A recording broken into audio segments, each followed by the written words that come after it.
Hello everyone, my name is Rebecca and welcome back to another episode of TJLC Explained. As promised, today is another metaphor-centered video. I'm going to be talking in depth about the drink code. The basic gist of the drink code is that whenever a character is drinking something or talking about drinking something, that specific drink has a symbolic meaning. This code was created by loudest subtext in television and has since been expanded upon by users like the Pinaplering and teaandforeshadowing. There are four major categories. Coffee is heterosexual love.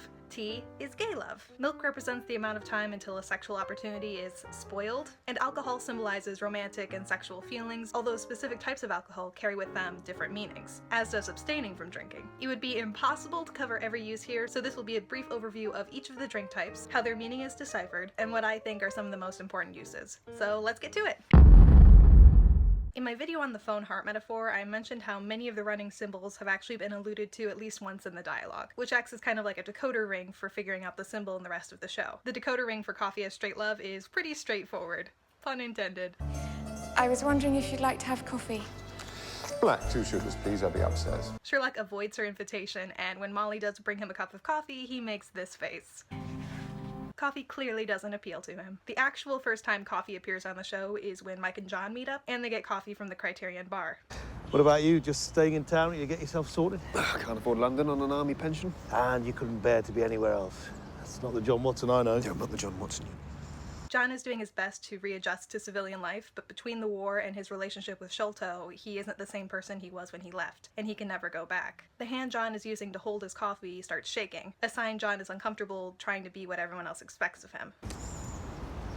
On the supplementary blogs, Moriarty asks Molly out for coffee as a way of getting close to her. Coffee plays a pretty big role in The Hound of Baskerville. As another reinforcement of the relationship between coffee and straight relationships, Henry Knight, the guy who brings Sherlock the Hound case, is drinking coffee when he meets a woman who is interested in him. You had a disappointing breakfast and a cup of black coffee. The girl in the seat across the aisle fancied you. He also spills coffee on the napkin where he wrote down her number. The girl, female handwriting is quite distinctive, wrote her phone number down on the napkin. I could tell from the angle she wrote at that she was sat across from you on the other side of the aisle.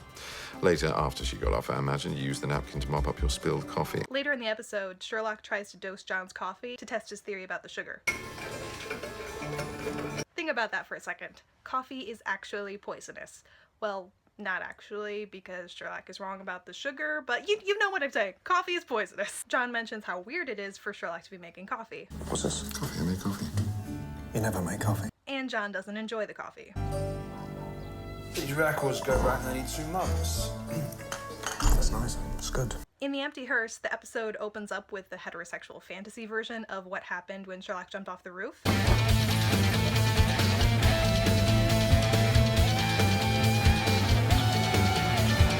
It's shown that Anderson and Lestrade are drinking coffee, while Anderson is explaining to Lestrade his theory. No, she's lying. It was Jim Moriarty's body with a mask on. And this reading of Sherlock as the suave, straight action hero type is dismissed as absurd. Bollocks! Here we also get the weirdest transition in the series. Sherlock. Sherlock. And may God rest his soul.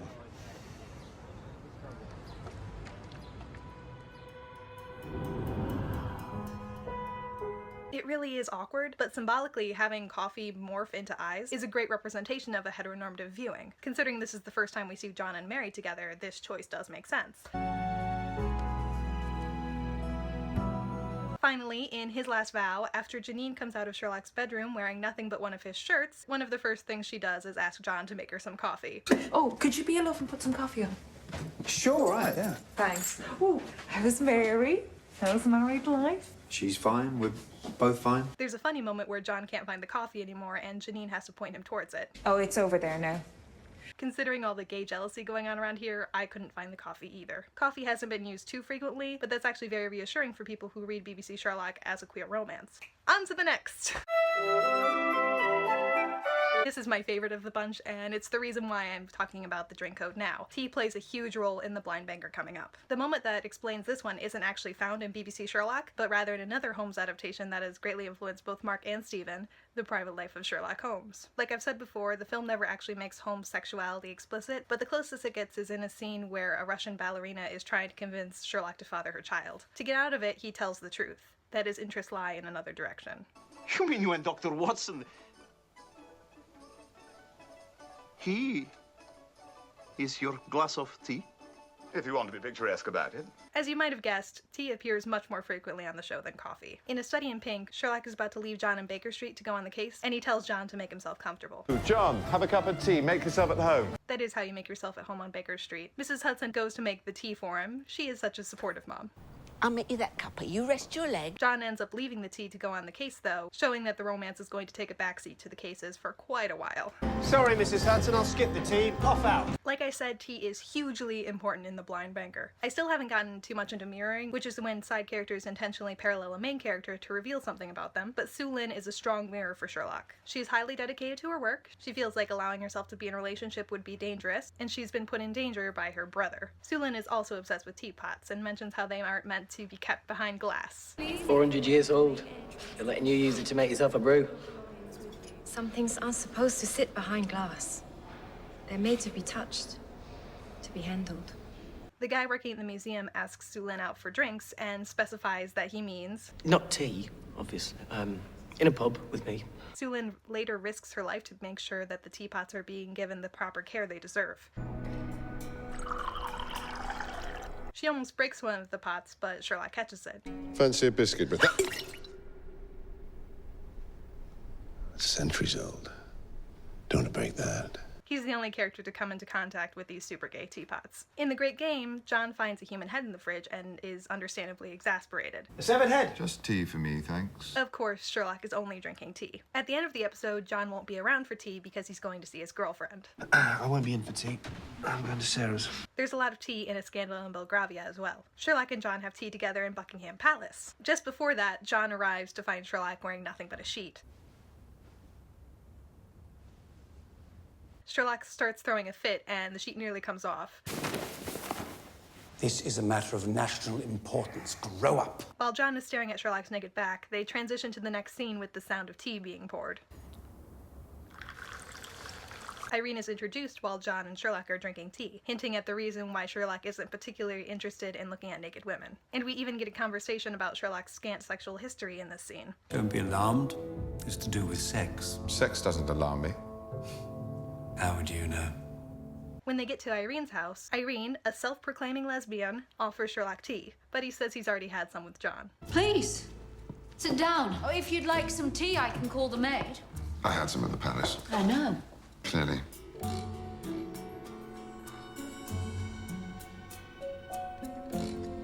I had a tea too at the palace, if anyone's interested. Yes, John, we know.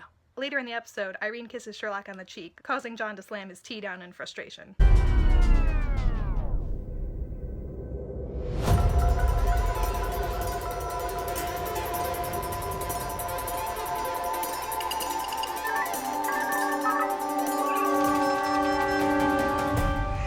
One of the final scenes of the episode is John and Mycroft sitting over tea discussing Sherlock's heart. He's not like that. He doesn't feel things that way, I don't think. My brother has the brain of a scientist or a philosopher, yet he elects to be a detective. What might we deduce about his heart? I don't know. This is getting too obvious at this point, but apparently not obvious enough since the next episode ups the ante. At the start of The Hound of Baskerville, Sherlock is extremely frustrated, pacing around the flat in his dressing gown, nervously rubbing at the phallic-like harpoon he's holding. Nothing of importance? Oh, God! Mrs. Hudson offers him tea, which, keep in mind, is just romance, but Sherlock says he needs something stronger. How about a nice cuppa, and perhaps you can put away your harpoon. I need something stronger than tea. Yeah, but I know. Just go rub one out. It's gonna be fine. Promise. The Reichenbach Fall starts off with a lot of tea falling.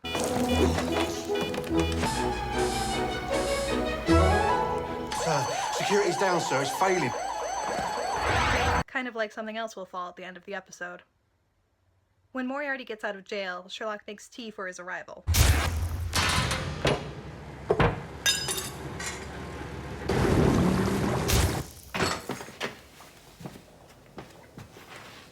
We already know that Moriarty is interested in Sherlock, and Sherlock attempts to cater to that in order to figure out what he wants. It's the same as when he pretends to be the same as Moriarty at the end of the episode. It's all manipulation. Moriarty makes threats over tea, again foreshadowing what Sherlock will have to give up at the end of the episode. Easy peasy. So how are you going to do it? Burn me. Oh, that's the problem. The final problem. At the beginning of The Sign of Three, Mrs. Hudson comes in with Sherlock's morning tea. Sherlock reveals he doesn't know how tea is made. He thinks it just sort of happens. You bring me tea in the morning? Where do you think it came from? I don't know. I just thought it sort of happened. Kind of like his feelings for John. He's drinking tea while Mrs. Hudson goes on about how different things will be now that John is getting married, and about how sad her maid of honor was when she got married. I remember she left early. I mean, who leaves a wedding early? So sad. After she leaves, Sherlock stares sadly at John's chair, which is placed next to the teapot.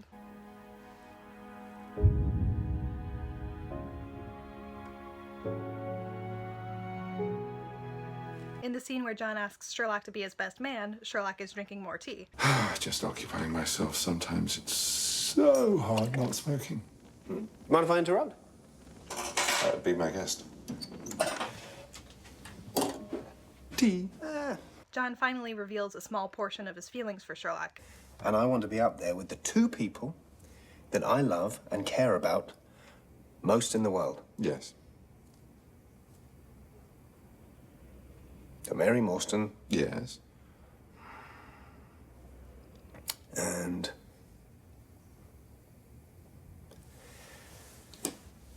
you. Sherlock is so shocked to hear John say he loves him in any way that he completely shuts down. So, in fact, you mean... Yes. I'm your best man friend?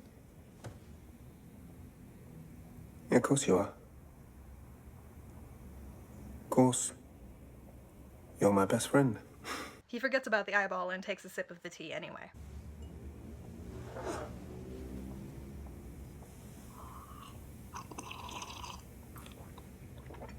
Well, how was that? Surprisingly okay. Even under tainted circumstances, Sherlock still finds the tea palatable. Symbolizing his love for John is still there, despite the circumstances. The eye ruining it might actually be Mary. She is a spy, after all. Mary is drinking tea when John apologizes to her in his last vow, but the tea has been poisoned. Cup of tea. Now, if Father starts making little humming noises, just give him a little poke. That usually does it.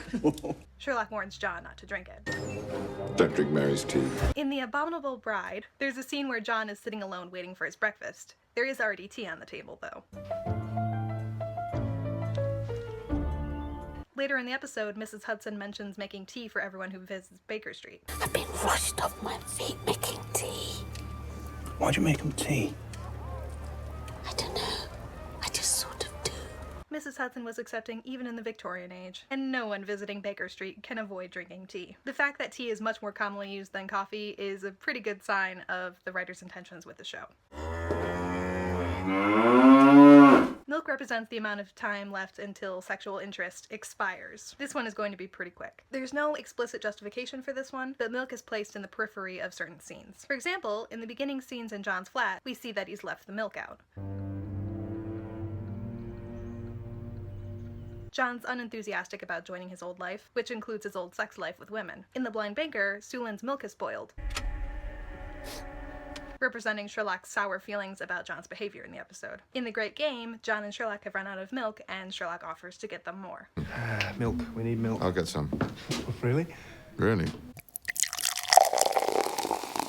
This is by far the most complicated category, and I'm going to be simplifying a lot. Different types of alcohol represent different types of relationships. For my purposes here, beer represents companionship, wine and champagne symbolize romantic and sexual feelings, and hard alcohol represents fear about those feelings. The Pinapplering gets a lot more in-depth in specific categories in her meta, which I've linked below, and you should definitely check it out. I'll be starting with the one explicitly explained on the show, which is hard alcohol. It had been subtly tied to fear before, but it's made most clear with this line in The Abominable Bride.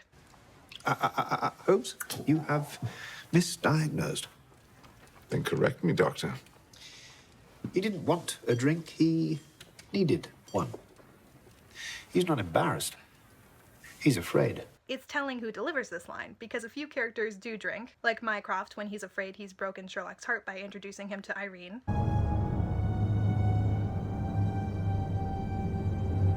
Or Sherlock desperately trying to repress his desires while Moriarty is still at large. Look at me, I'm afraid, John. Afraid. Sherlock. Always be able to keep myself distant. divorce myself from feelings. But look, you see, body's betraying me. But who do we see hit the hard stuff most frequently? John Watson. And it's always because he's dealing with his feelings for Sherlock. He's not drinking because he's embarrassed, but because he's afraid. So we get that in A Scandal in Belgravia, when John is trying to work up the courage to talk to Sherlock about his feelings for Irene.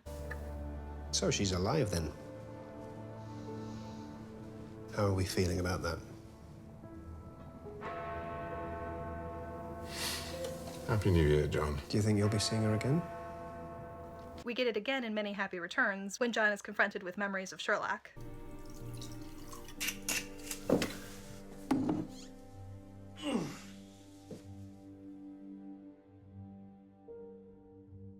I can tell you what you can do. You can stop being dead.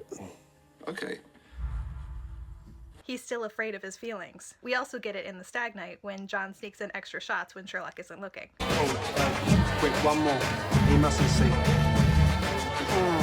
They both drink scotch when they get back to Baker Street as they dance around their unspoken feelings. I don't mind. Am I a woman? The other two categories here rely a bit more on cultural shorthand. Beer is traditionally what friends drink together, and it's used similarly on the show. Lestrade is the character most often seen drinking beer for this reason. Handler to...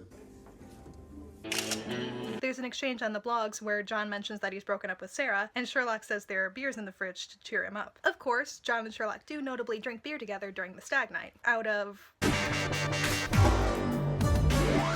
This is supposed to be the no-homa drink. You could try to be subtle. And like I mentioned, John is pouring shots into the beer, lacing their companionable evening with a secret, unspoken fear about their feelings. Finally, we get wine and champagne as sex and romance, which again is a pretty common connection. In A Scandal in Belgravia, after months of silence from Irene, John must have been ready to try it again with Sherlock, because he walks into Sherlock's room with a bottle of wine.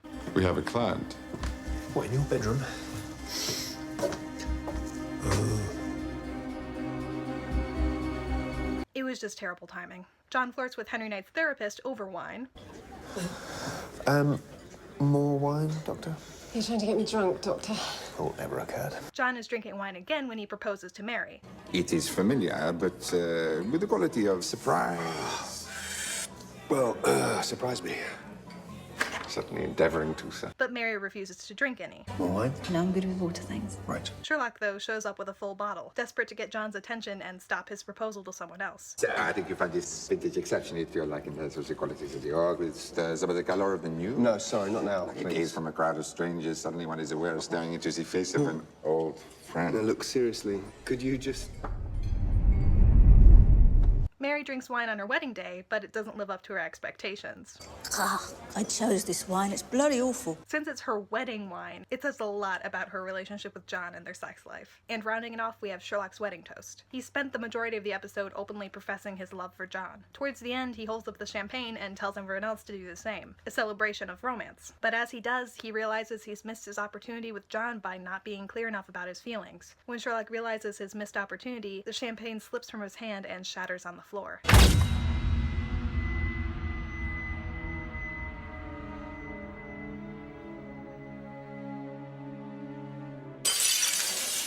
He thinks the relationship with John is now a lost cause, just like trying to fix the broken glass. I didn't plan for this to end on such a down note.